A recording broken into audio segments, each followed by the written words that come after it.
นี้รอคอยถ้าน้องน้ำตาลิไหล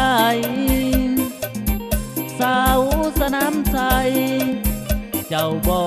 กสิไปหาเงินสัญญากับอายสามไว้ว่าบ่ลงเคิน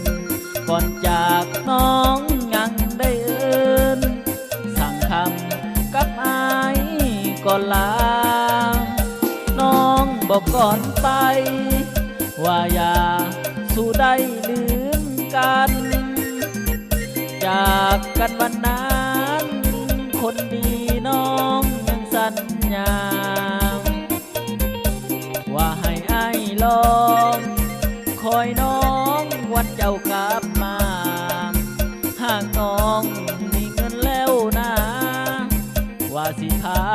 ขึ้นมาบ้านเฮาพ่อแม่ของเจ้า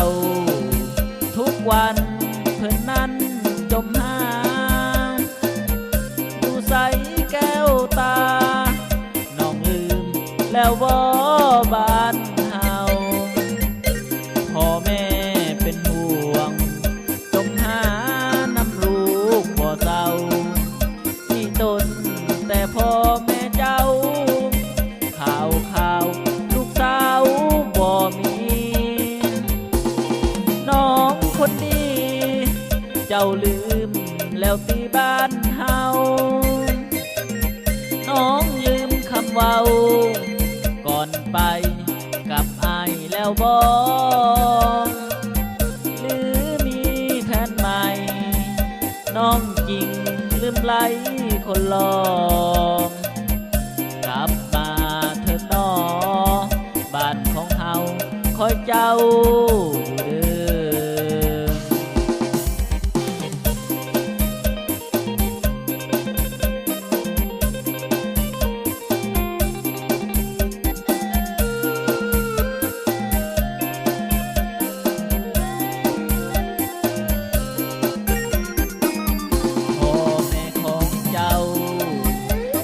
วัน